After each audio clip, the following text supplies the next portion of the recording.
Yeay. Oh jamaah. Yeay. Alhamdulillah. Mana tepuk tangannya dari Lampung? Masya Allah, makasih banyak udah mampir ke studio Islami Tinda dan juga jamaah Islami Tinda di rumah yang dirahmati Allah ya. Yang baru bergabung kita ingatkan lagi tema kita pagi hari ini adalah wanita yang tenang adalah wanita pemenang. Masya Allah. Sebelum kita lanjut, kita lihat lagi sebuah video tayangan ya tentang ketika selalu jawab omongan emak. Maksudnya apa nih? Coba kita lihat tayangannya. Ini dia. Tepuk tangan dong Bu. Kreatif banget ya. Tapi ini dia namanya ujian seorang ibu ya. Kalau enggak suaminya ya anaknya. Ini Masya Allah luar biasa. Dan tapi kalau bisa seandainya nih Ustadz Syam nih. Kalau anaknya nakal, susah dikasih nasihat. Bagaimana caranya buat para ibu-ibu ini bisa tenang menghadapi berbagai ujian dari anaknya. Mohon izin penjelasannya. Tepuk tangan buat Ustadz Syam. Terima kasih Mas Fadli, tabi guru kami Ustadz Maulana Habib Salim serta guru-guru kami para alim ulama yang dimuliakan Allah Subhanahu wa taala. Al-Qur'an surah Thaha ayat 132. A'udzu billahi minasy syaithanir rajim. Allah. وأمر أهلك بالصلاة واصطبر عليها لا نسألك رزقا نحن نرزقك والعاقبة للتقوى. Dan perintahkanlah keluargamu untuk mendirikan salat wastabir 'alaiha dan kuatkan kesabaranmu atas mereka. Maka subhanallah kalau perintah Al-Quran menghadapi keluarga, menghadapi anak-anak itu adalah dengan sabar. Sabar itu apa? Ya sudah deh ntar nanti juga berubah. Enggak gitu. Sabar itu coba cara yang satu tidak berhasil, coba cara yang kedua. Cara yang kedua tidak berhasil, coba cara yang ketiga. Cara ketiga tidak berhasil, coba lagi yang keempat. Coba terus sampai kapan? Sampai kita husnul khotimah.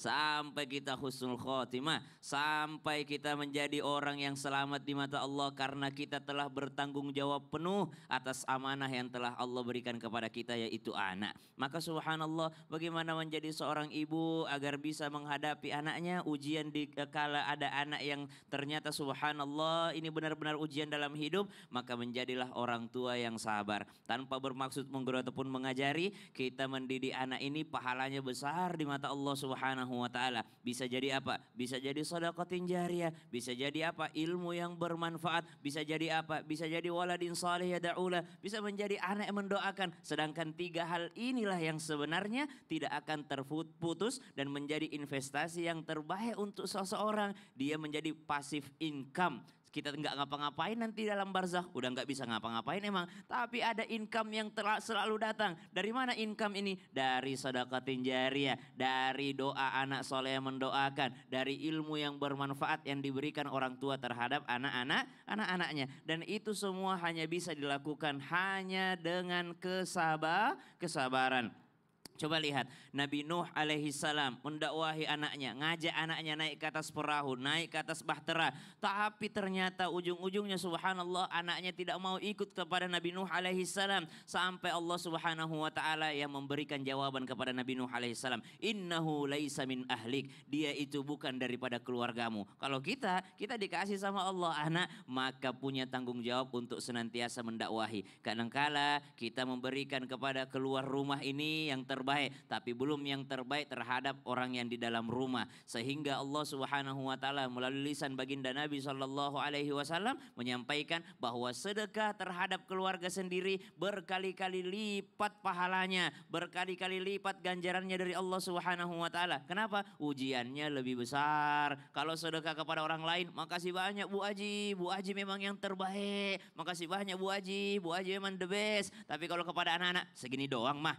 Segini doang mah, segini doang Pak, subhanallah. Maka ujiannya besar, pahalanya juga besar di sisi Allah subhanahu wa ta'ala. Jadi ketenangan datang dengan apa? Dengan berharap dapat ganjaran dari Allah subhanahu wa ta'ala. Bukan berharap dibalas sama anak-anak. Selain daripada itu udah ikhtiar maksimal dengan kesabarannya. Berdoalah kepada Allah subhanahu wa ta'ala. Karena sekelas Nabi saja itu masih mendoakan anaknya tidak pernah lupa. Rabbi habli minas salihin, Rabbi ja'alni muqimas salat wa min dzurriyyati rabbana wa taqabbal du'a. Nabi Ibrahim punya anak nabi, Nabi Ishak, Nabi Ismail, tapi tetap didoakan. Anak kita manusia biasa, maka jangan pernah lupa untuk mendoakannya. Masya Allah. Jadi anak hatinya mudah-mudahan berubah ya. Iya dong. Kalau misalnya orang tua, kalau misalnya lihat anak kayak gitu jangan dimarahin, doain. Nah Doain, gitu ya, ini Masya Allah. subhanallah. Makasih Siap. banyak Ustaz Syam. Sama-sama, Mas Tepuk Fadli. tangan buat Ustaz Syam.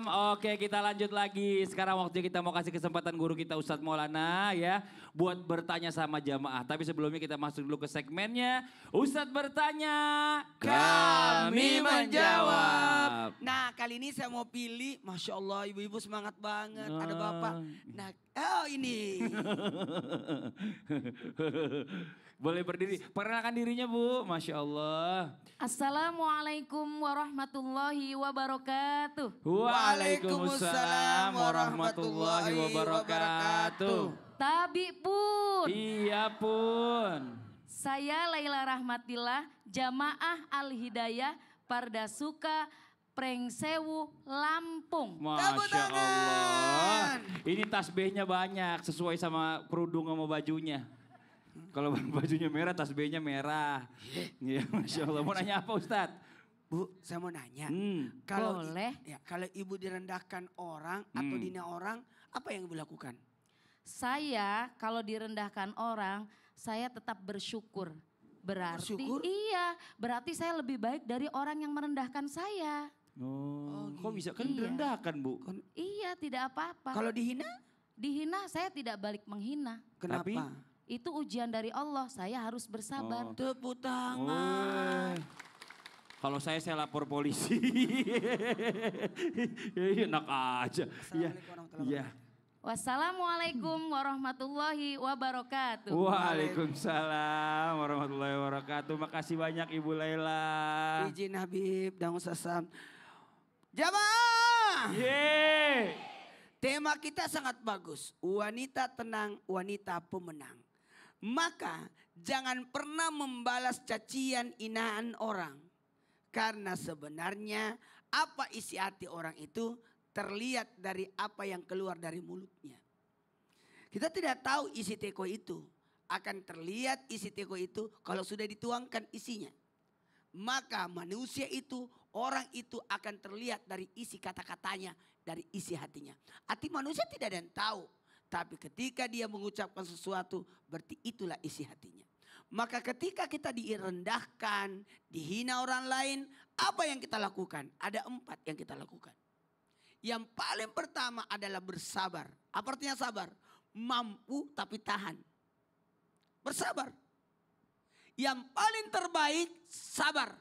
Sabar itu membuat kita jadi pemenang. Karena orang yang merendahkan kita, menghina kita, menunggu reaksi kita. Menunggu reaksi jamaah. Menunggu reaksi kita. Apa reaksinya? Itulah yang diharapkan. Nanti kalau ada apa-apa, bukan lagi inahan itu yang dipikir. Tapi apa reaksi yang kita lakukan? Tadi aku ditabok sama dia. Lah, ditaboknya yang diingat, bukan dari inahannya dia. Yang kedua, apa yang harus kita lakukan? Berlaku ihsan. Apa Bu? Ihsan. Tahu nggak berlaku ihsan?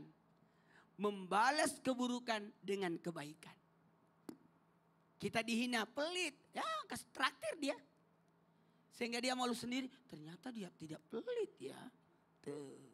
Apa yang dihinakan orang kepada kita, balaslah dia dengan kebaikan. Karena itu adalah bagian komentar yang tidak kita keluarkan biaya. Kita butuh biaya untuk memperbaiki diri.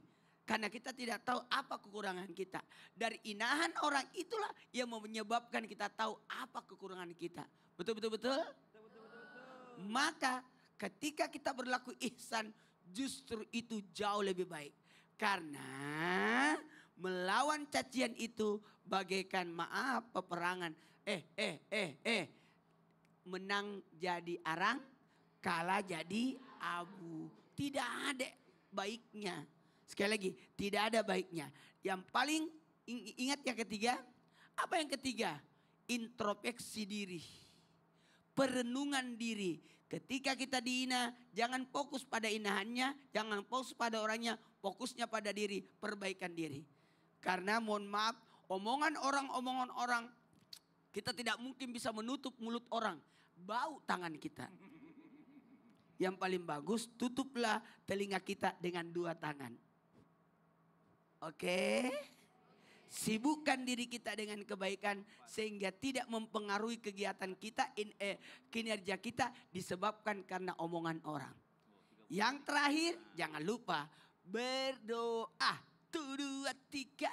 Berdoa. Kenapa berdoa? Kenapa Ustaz? Pada saat kita dihina, dicaci, berarti kita lagi dizalimi. Oh. Orang yang lagi dizalimi pasti dikabulkan doanya. Wih, Masya Allah, benar juga. Makasih banyak Ustadz Maulana. Tepuk tangan buat Ustadz Maulana, Masya Allah. Oke, kita lanjut lagi sekarang. Waktu kita mau berikan kesempatan kepada jamaah yang ada di studio, mewakili di rumah untuk curhat sama guru-guru kita. Tapi sebelumnya kita masuk dulu ke segmennya Curhat Dong Ustadz. Iya, kami curhat. Oke, yang mau curhat boleh silakan angkat tangannya. Yang sebelah mana? Oh ini Bu, ini boleh. Ibu boleh mau izin maju ke depan Bu? Waduh, Masya Allah. Ke tengah sini Bu. Bagus banget jamnya sama gelangnya. Ayo Bu, perkenalkan dirinya silakan Ibu. Assalamualaikum warahmatullahi wabarakatuh. Waalaikumsalam warahmatullahi wabarakatuh. Tabi pun. Iya Pun. Perkenalkan nama saya Turmaida dari Majelis Talim Al-Hidayah Pardasuka, Prengsewu, Lampung. Tepuk tangan. Panggilnya Ibu apa Ibu Dar? Betul. Ibu Dur, ya Ibu Ya, Dur betul. ya. Iya, kok jadi Dar sih? Oke, Ibu mau curhat apa Ibu? Curhat dan Ustadz. Boleh dong Bu. Gitu. Ini Ustadz mau curhat masalah. Oh ya. Iya, ngeliat Ibu ngeliat Masalah depannya. masang-masang foto di rumah. Oh iya. Kebanyakan ibu-ibu itu masang-masang foto di rumah, baik itu fotonya anak wisuda Waduh, atau ulang mantap dong, tahun iya. atau pernikahan. Senangnya dipasang-pasang Oh, iya, ya di iya, ruang-ruangan. iya. Nah, Masya Allah. sedangkan dengar ceramahnya ustadz atau ustazah itu malaikat enggan datang ke rumah kita. Waduh, oh gitu, Bu. Berarti Nggak boleh pasang. nggak boleh pasang Itu fotonya ya, Ibu sembah nggak ya, fotonya? ya. Dipasang-pasang di dinding. Dipasang doang nggak disembah kan? Enggak, di Oh, enggak, dinding. iya. Oh Jadi, gitu. katanya kan Nggak banyak boleh. sarang iblis atau oh, setan sarang di iblis, rumah, ya di Allah. foto gitu. Jadi malaikat itu enggan masuk Oh, ke rumah. gitu. Oke, Bu Dur. Jadi mohon Iya. penjelasannya Pak Ustadz. Iya. Ya. Oke, sebentar Bu ya. Tahu Sebentar, nggak, sabar Li? dulu, sabar Tahu dulu. nggak, Li? Kenapa saya di sini? Kenapa? Karena ibu itu melirik Iya. aku Oh terus. iya. Saya kesini. Karena Sebentar. pengen curhatnya sama Iya, Pak. sebentar Ustadz sih Bu, saya mau Maulana. panggil Habib dulu, Bib di Oh, sini, iya. Bib. Nah, ini Bib nih. Ibu sebelah sini Bu, Ibu Oh, sebelah sini. iya. Saya batasin deh sama Habib deh, Ibu sebelah sini kan Oh, Ustadz iya. Maulana. Oke, ini dijawab dulu komentarnya Bib, dia bicara masalah tentang pasang foto, Bib, ya, nggak Ustadz. boleh, katanya karena itu sarang setan gitu. Saya tanya tadi sama Ibu, Bu itu fotonya disembah nggak? Enggak katanya, dipajang doang. Nah ini gimana penjelasannya Bib? Baik. Bismillahirrahmanirrahim. Sebenarnya kalau foto ini dia tidak dilarang secara hukumnya kalau kita lihat. Yang memang ada beberapa ya redaksi dari Nabi SAW tentang mengenai masalah gambar. Tapi itu bukan foto yang selama ini kita gunakan pakai handphone, pakai kamera. Ini kan sekarang kita lihat kamera, ada handphone. Kalau seandainya ada orang yang ingin foto. Itu kamera adalah pantulan cahaya. Seperti foto itu ibu-ibu kita misalnya berkaca. Kemudian kita diam. Itu sama saja dengan foto. Jadi kalau seandainya kita berkaca dan kita diam, itu kan foto. Jadi pantulan cahaya dari kita.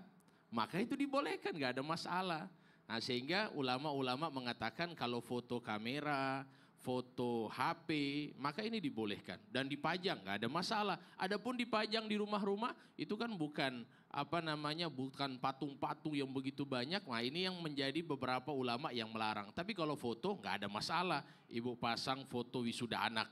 Itu tahadus bin ni'mah. Ya Allah alhamdulillah Allah Ta'ala berikan kepada saya anugerah anak saya wisuda. Ini loh. Supaya yang lain lihat, insya Allah anak saya juga bisa wisuda. Tanpa iri kepada orang yang pasang foto itu anaknya. Seperti itu. Apalagi itu kebanggaan ya Bib ya. Iya. Anak bisa wisuda, kuliahnya bayarnya mahal. Masya Allah Bu, luar biasa. Iya, Ustadz Maulana ada sekalian ditambahkan. Ya, ada 5 yang dilihat dapat pahala. Melihat Quran, melihat Ka'bah, melihat air zam-zam, melihat wajah orang tua, dan melihat wajah guru. Itu kan luar biasa. Artinya apa? Bisa jadi dengan melihat ini menambah kita kesyukuran nikmat yang tadi dijelaskan oleh Habib. Nah, kalau kita melihat wajah orang tua, bertambah cintanya kita kepada orang tua sehingga kita berbakti sama orang tua.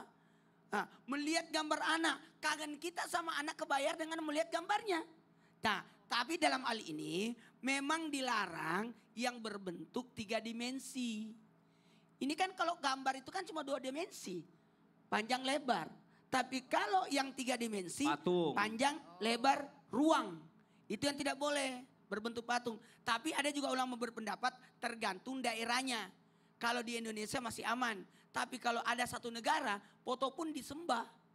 Nah, kalau foto pun disembah, itu yang tidak boleh. Nah, kira-kira foto-foto rumah ibu disembah semua? Nggak Bu, lagi pula kalau kebanyakan juga nggak bagus Bu di rumah. Ini rumah apa studio foto katanya gitu lagi. Jadi, jadikan itu adalah untuk mengingat Allah. Tulisan Allah Muhammad kan bagus. Gambar Ka'bah kan bagus. Ini bahagian daripada bagaimana kita menjadikan gambar-gambar itu lahan pahala buat kita. Cuma memang kayak masjid, mohon maaf. Masjid tidak boleh ada gambar makhluk hidup, tidak boleh. Jadi jadi saya ulangi, gambar makhluk hidup tidak boleh ada di dalam masjid. Coba tanya dulu sama Ibu Dur. Ibu Dur tinggal di masjid bukan? Bukan. Di musola rumah ibu ada nggak gambar-gambar makhluk hidup?